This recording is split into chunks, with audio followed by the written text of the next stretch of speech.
Just in time. Hey. There you go. Check it out. I'm even getting myself mic'd up as we speak. We're super prepared for this one. Welcome once again to Office Hours. I'm Steve Jaguar. I'm Matt Johnson, and we're in person for the second time on an Office Hours, right? Yes, this is the second one we've ever done. We are live in Las Vegas in reInvent 2021, which is a huge privilege. It's pretty cool. Given we only barely got access to come here, and then on the way out, a new variant showed up. Right. Sadly, some of our fellow colleagues didn't make it. There's a bit of a funny story in Israel. One flight an hour apart was allowed out without quarantining in the US, and the second flight was not. So half of our Israeli contingent made it, and the other half are a little annoyed. Has been roped into more things than they really wanted to ever be as a result of that. In fact, Guy Isaacott, who is the founder and who didn't get to come here, had a talk booked on the Monday that thankfully Super Sub VP Anchor Shaw stepped in. He was supposed to do it anyway, but he also had to know all the technical stuff too. And he did an amazing job. That is definitely a session worth looking at if you are a Chekhov fan and you've kind of played around with the Bridge Crew platform and kind of used that for some of the advanced features in Chekhov, but you haven't seen the rest of the kind of Prisma Cloud integration and all the other security tooling there. Like, that's a pretty good session to kind of understand the possibilities. Yeah, it was definitely very solid. Matt, I noticed you have a beer.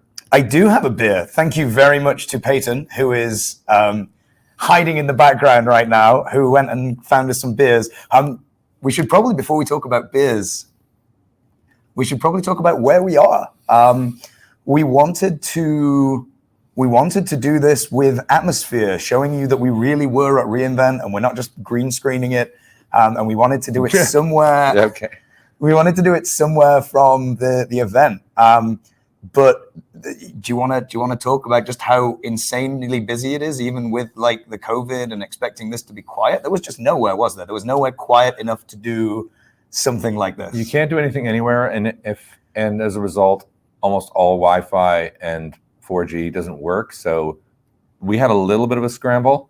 Big thanks to Palo Alto Networks for hooking us up with this sweet suite. I am on brand today. Look, check it out. We just got one of those. Pretty sweet. I should have worn mine. We could have looked embarrassingly similar.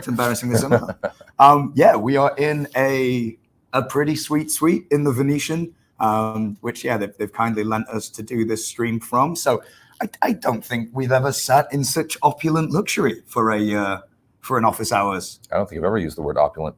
Opulent luxury is what I'm going to go for. Nice. Yeah, 100%. Anyway, let's talk beer. Yeah.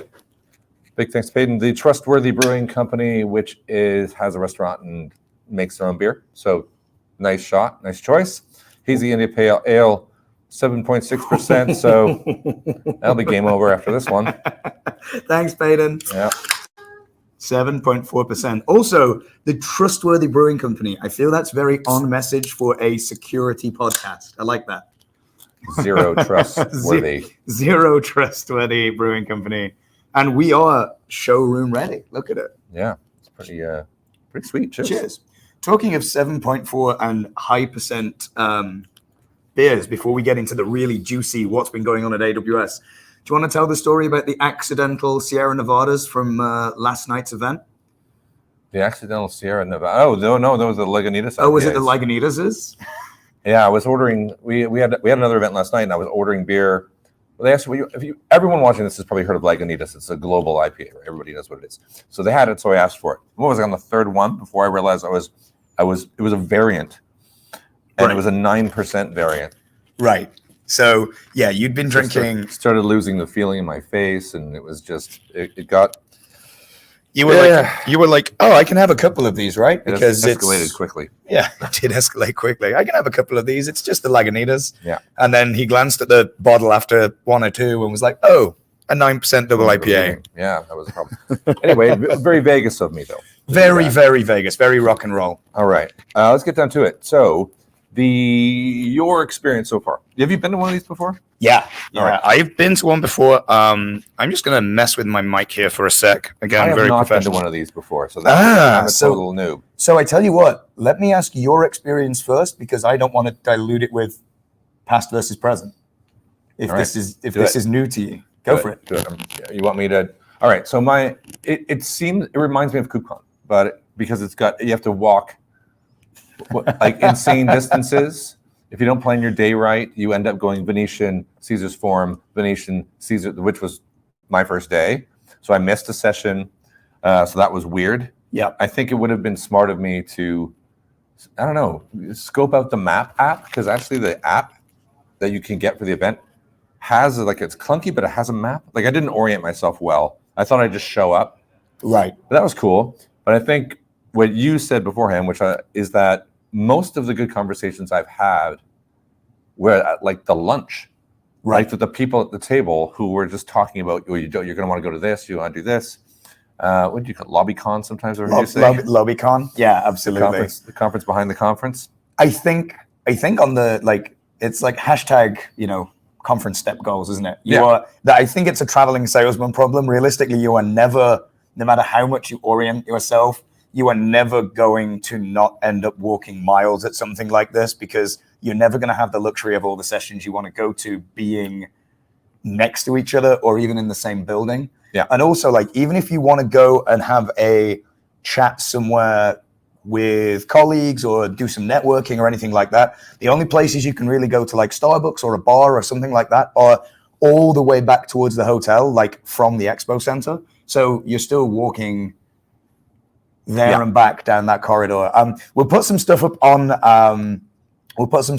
social after this. We've taken a little fly through of the conference, so to see how far Steve has walked, we won't give it you in real time. We'll give it you in a speeded up version. That's probably a good point. We should mention a lot of what we're doing here has been in partnership with the AWS Community Summit, Phil Horn and Joe Park, who run that in the UK. So a lot of what we're doing, interviews sort of behind the scenes. It's like guerrilla. We're not press. We are not press. That is very important. That is one big takeaway from AWS reInvent. If you want to be allowed to point a camera in people's faces, it is better to not have a press badge. Yeah. Go figure. Yeah. We were trying to get one. We were. And we almost got one. And that would have been bad. Yeah, that would have been very bad. But I think what I've really enjoyed, and our splash just went off the screensaver. That's the name of my Mac. Yeah.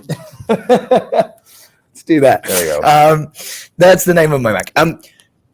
Shout out to Phil. Shout out to ComSum. I've loved the reaction of everyone we've spoken to when we've told them what we're doing, and we've kind of said, hey, we are trying to provide the bits of the conference that you cannot get online if you weren't fortunate enough to make it over here from the UK. Yes, you can read the news articles. Yes, you can watch recordings of the major sessions and the keynotes, but all the stuff in the perimeter, all the cool little booths, all the little demos that just won't get any media coverage, that's the stuff we've been trying to focus on, haven't we? And hopefully, if you're interested in that kind of stuff, definitely head over to AWS ComSum on YouTube for more of our content. Should we give people a sneak peek? Well, let's show the little video that that Joe set up for us for ComSum. Just kind of says what we're doing. It's only 2 seconds.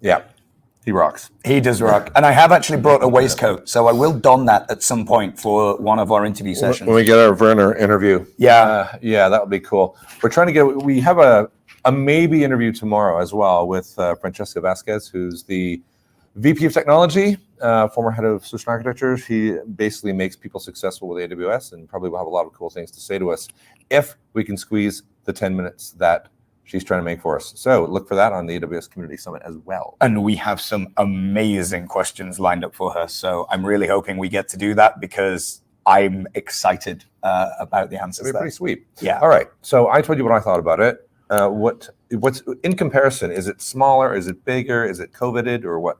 My first impression is it's about the same size. I think the last time I was here was probably 2017 for reInvent. Okay. I think what's probably happened is the conference has got bigger and bigger and bigger each year. So even though this year will have been impacted by a load of people not coming because of COVID, it still feels as big as it was at its peak in 2017. At least that's my feeling. Like it doesn't feel quiet. It doesn't feel empty. There's no less tripping over people than there was last time I remember it. It still feels pretty massive. So we should also say, if you've read some of the description of what the show was going to be, we were going to have a special guest, which was Matt Scott. Matt Scott has been to 9 of the 10 reInvents. Yeah. The only reason he didn't go to the first one is because it had no reputation yet. He's just like, why am I going to this? So we just didn't go. And he was going to come and give us a bit of a historian's perspective on it. And then he had a meeting with AWS, so he couldn't come. Right. But what he did say, though, was that the last one he went to, which was like the 2019 one, he said the difference between what you saw in 2017 and 2019 was it had gone nuclear. So like you couldn't get if you missed the lunch, like I happened to me one day, forget it, you weren't eating, because every restaurant, even within a wide spread, had been already booked by all the vendors. And right. So it was this is kind of a nice happy medium. Yeah. It's kind of been drawn back a little bit. And we should say we will grab some time with Matt Scott. Obviously not on this session, but we'll put a little chat with him up on Twitch. So watch out for that, because he will have some interesting insights. Matt Scott and his built-in Rolodex of industry contacts. Yeah, the man knows everyone. He's super connected. He's almost like Kevin Bacon. There should be like a Scott factor. You are 3 removed from knowing Matt Scott. I mean, it's amazing. So of the content that we filmed, there's one that's already been released. Yep. And so we are not going to do any spoilers, but it was an interview with, and I'm so going to get his name wrong. Sravan is his first name, and his last name is Rengara. Anyway, I wasn't even going to try and help you fail more there, I'll be honest. Yeah, he says this name very well, very much like my name. So let's do a quick interview with he is the senior product manager. Senior product manager, yeah, for Elastic Container Registry. And he was very kind enough, even though he had like a million things to do straight after his talk, to give us a few minutes for this interview. So check it out. So this, an exclusive. You just, rocked our world with the 3 announcements. You want to take us through just with the 3 big ones that you were going through?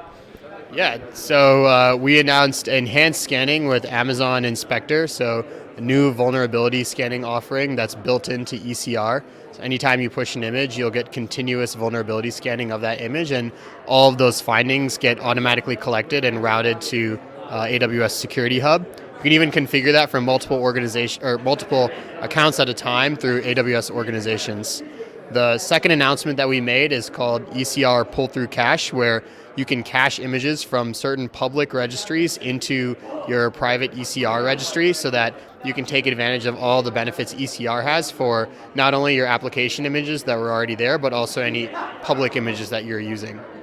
And the third announcement was the Docker Hub, or the Docker official images are now being hosted on ECR Public. So these are the most popular images that are used on Docker Hub from very popular and most widely known like libraries or other softwares. You can now pull them directly from ECR Public, or you can also cache them from ECR Public into your private ECR registries. Awesome. As someone who's had to hand implement a pull-through cache, I know a lot of people are going to be really happy with that feature. So anyway, thanks. I'll let you go now. I know you got a busy day ahead. I appreciate it. Yeah, thank you.